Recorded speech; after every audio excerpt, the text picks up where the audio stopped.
It is a Saturday morning. You wake up. The house is quiet. Not the good kind of quiet. The kind where you make a cup of coffee and stand by the kitchen window and realize you have nowhere to be. No one is expecting you. No one is on their way. You check your phone. Nothing. You look at the calendar on the wall. Nothing. You sit down in your chair, the same chair you have sat in 1,000 mornings, and the silence presses in a little closer than yesterday. Maybe this is your life some days. Maybe it is your life most days. Maybe you have not said it out loud to anyone because you do not want to seem like a burden or sad or someone to be pitied.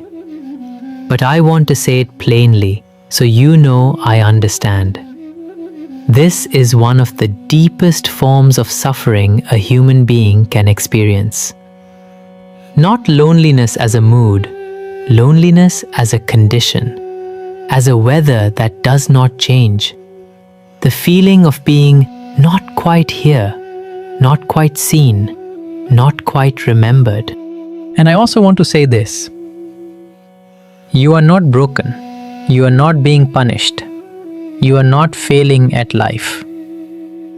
You are a human being in the later chapters of your life, meeting one of the oldest and hardest teachers there is.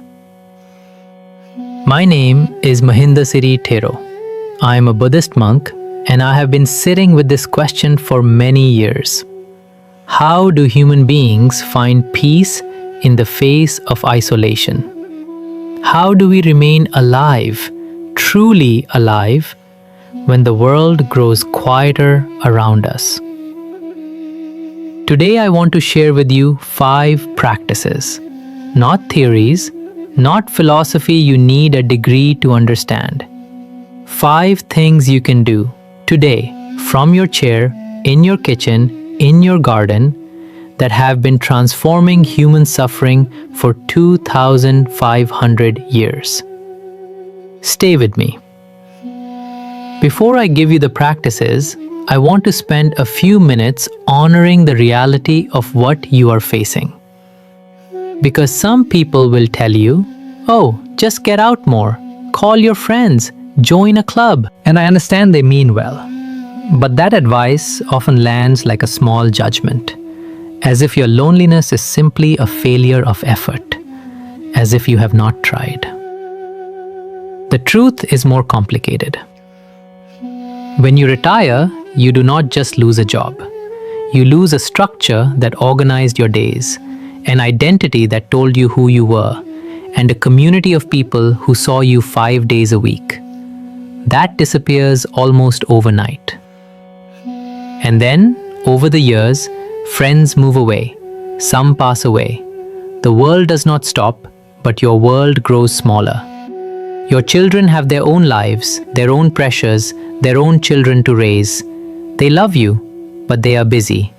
And the distance, even when it is not physical, is real. Our bodies change. Driving becomes harder. Stairs become harder. The radius of our daily life shrinks. And American culture, let me say this gently but honestly, does not know what to do with its elders. We are a culture that worships productivity, speed, and youth. Aging in this culture can feel like becoming invisible. A few years ago, the United States Surgeon General issued an advisory, not about a virus, not about a drug epidemic, about loneliness. He wrote that the health consequences of chronic loneliness are as serious as smoking 15 cigarettes a day, heart disease, dementia, depression, a shortened life. I tell you this not to frighten you. I tell you this so you know what you are feeling is real. It is not weakness. It is not self-pity. It is a genuine wound that deserves a genuine response. The Buddha had a word for this kind of suffering. He called it dukkha. Dukkha is not just pain. It is the particular ache of wanting things to be different from how they are. Loneliness is dukkha in one of its purest forms, the gap between the connection we need and the connection we have. Now, the Buddha did not say, find more friends and your suffering will end. He said something more radical than that. He said, change your relationship to the experience itself. That is what these 5 practices do.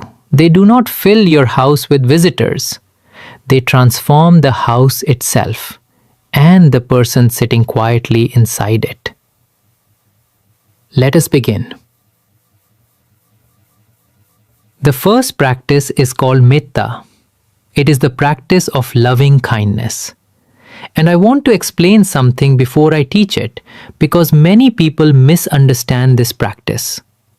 Metta is not about receiving love. It is about generating it. When we are lonely, we are waiting. We are waiting for the phone to ring. We are waiting for someone to think of us. We are waiting to be loved. And the waiting itself becomes a kind of prison, because whether the phone rings or not is not in our hands. Metta turns that completely around.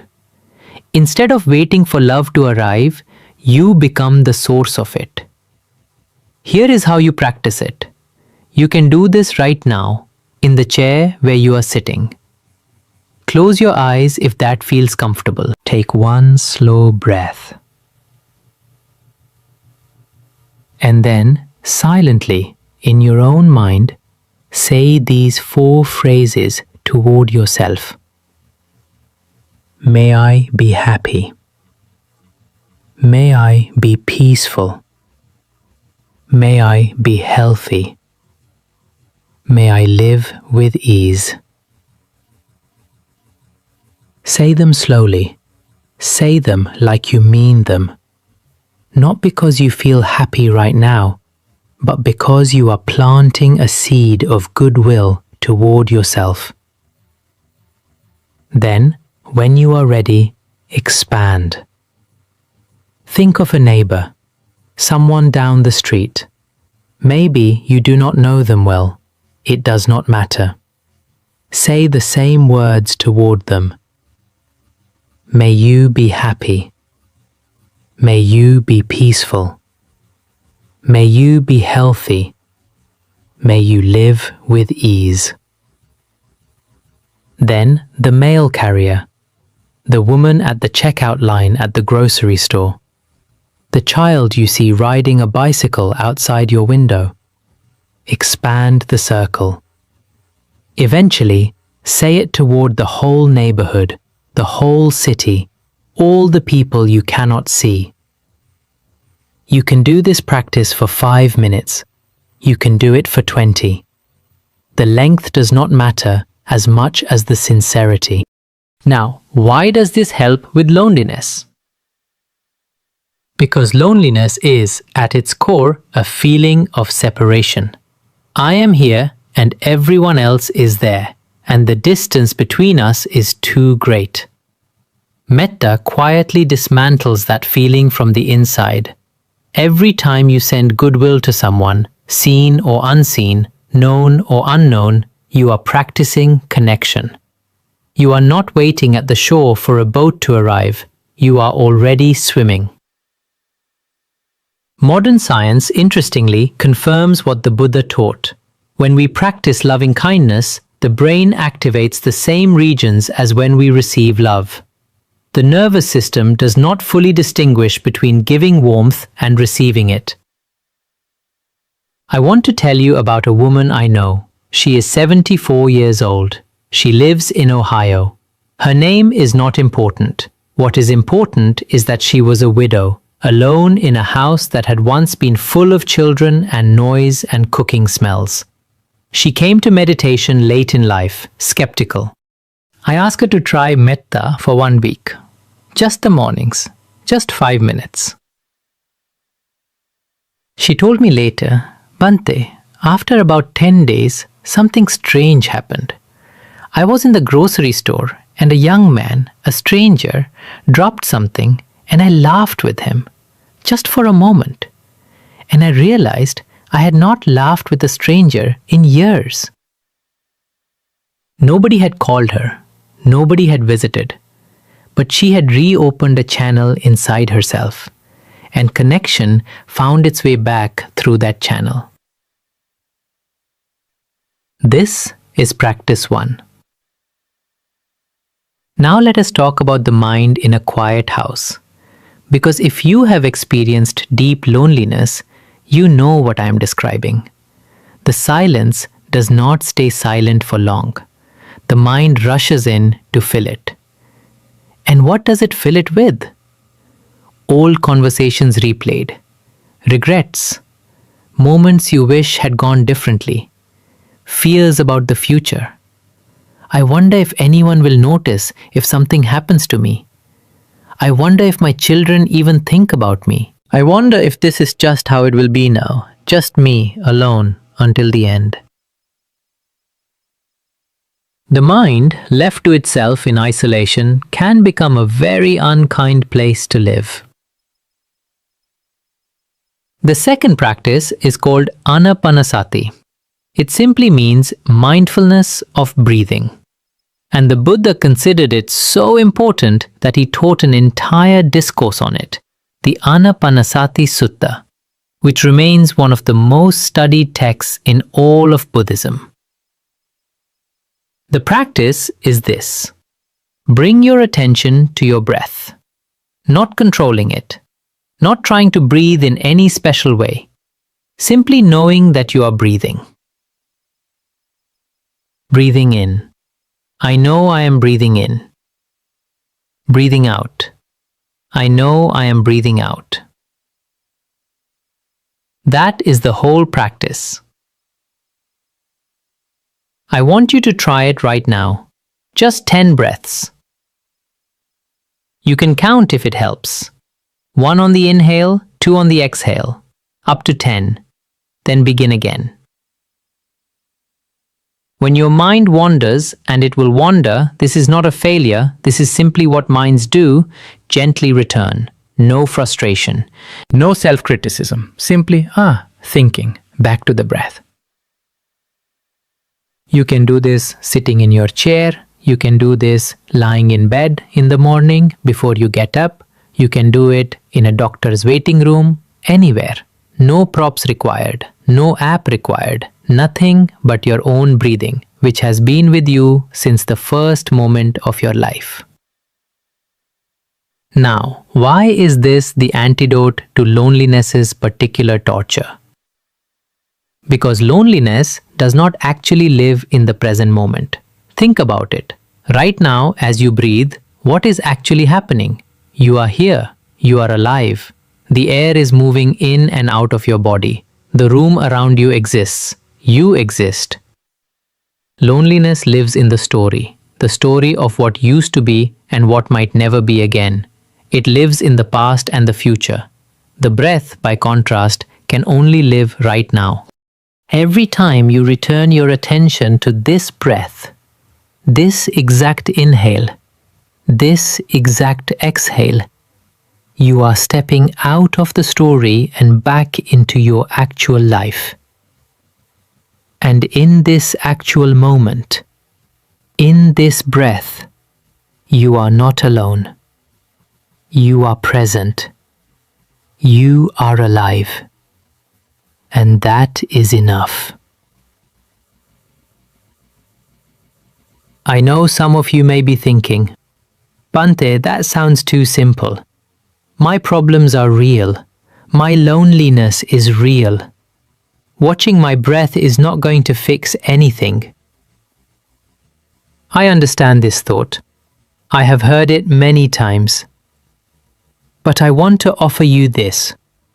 Simple is not the same as easy. And simple is not the same as small.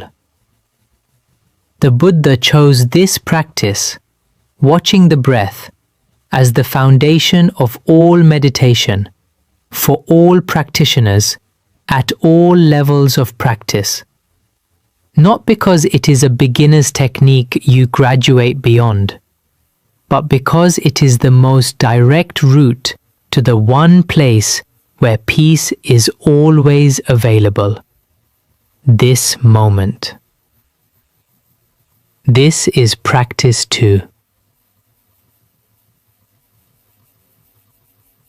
This third practice is perhaps the most difficult one I will teach today. I want to be honest with you about that.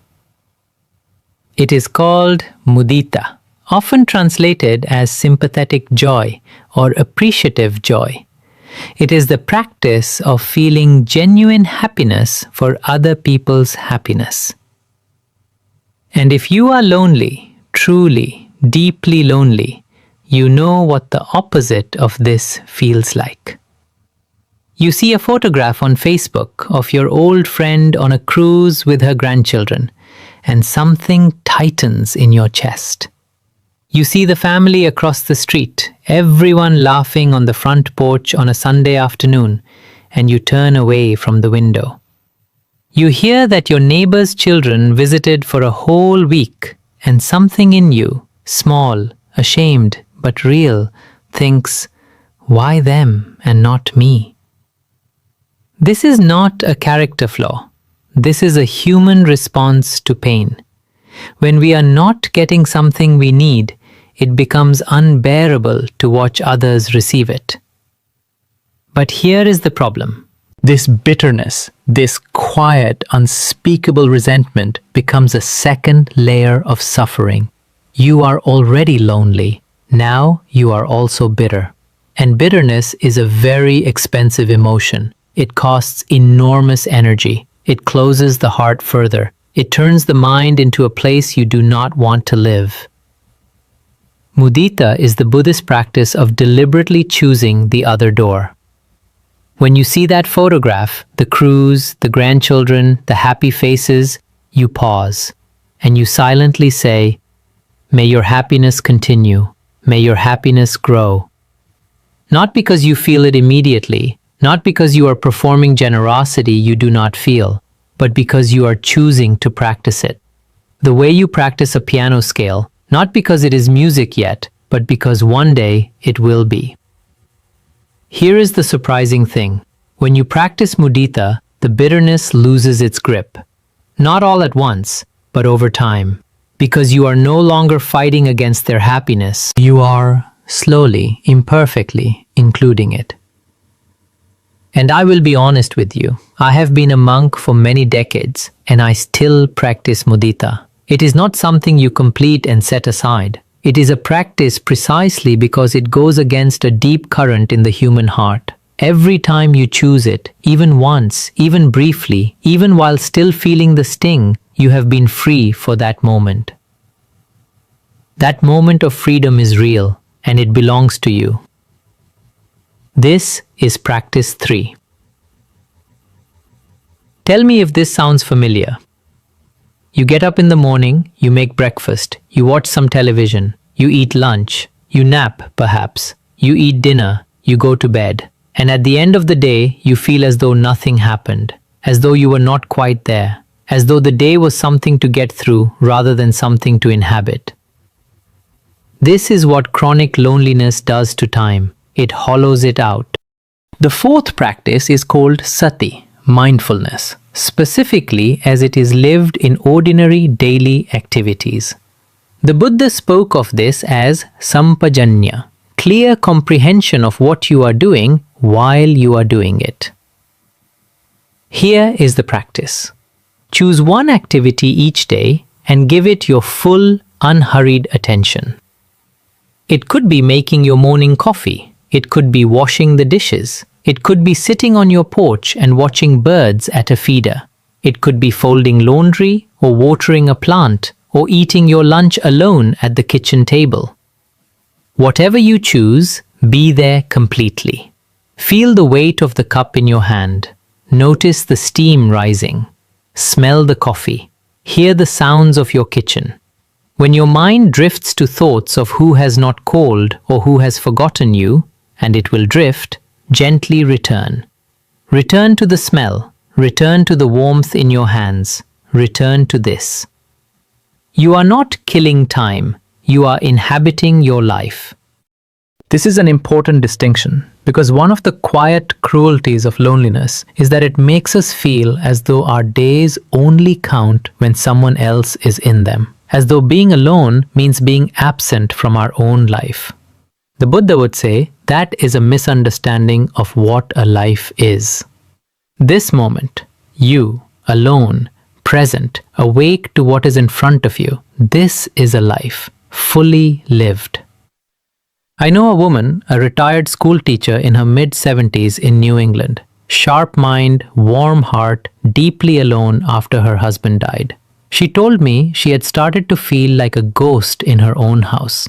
I asked her, "What do you do in the mornings?" She said, "I make coffee." I said, "Good. This week, make it like it matters."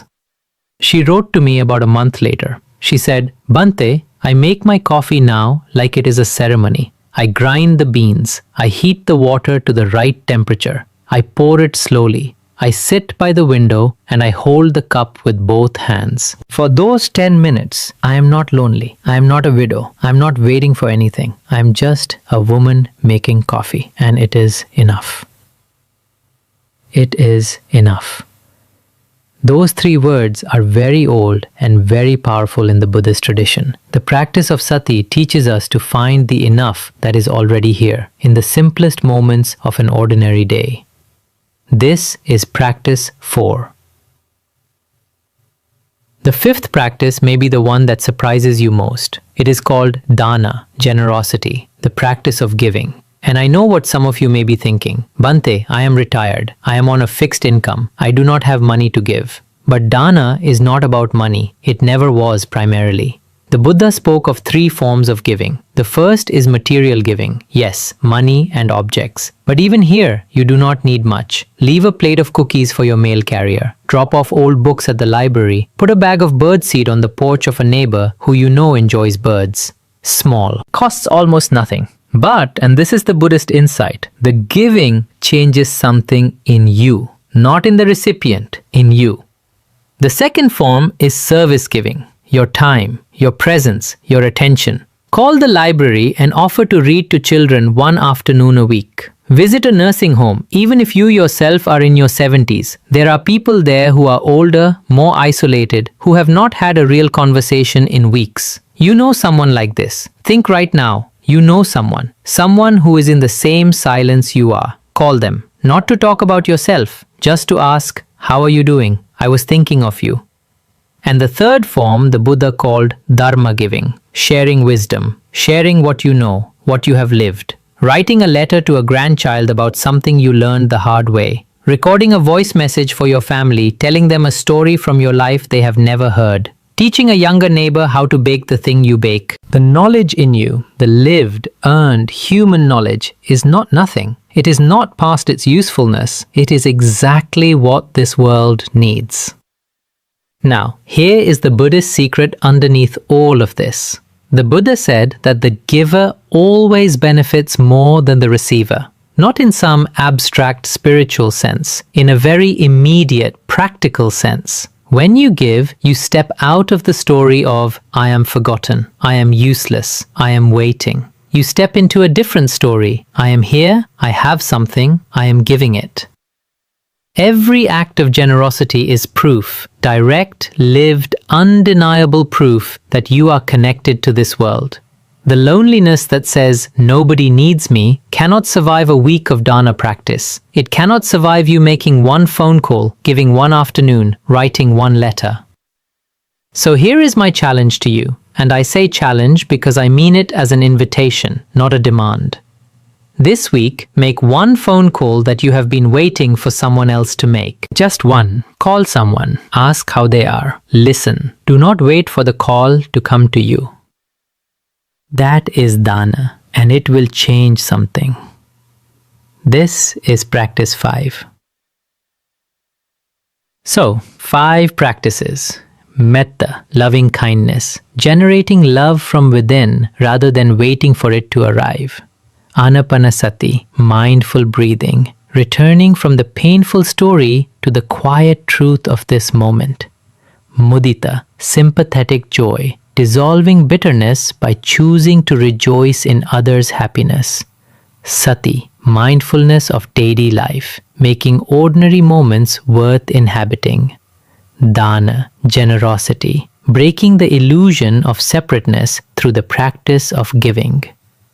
Not one of these requires a temple. Not one requires a teacher sitting across from you. Not one requires money or a car or a body that moves easily. They require only your attention and your willingness.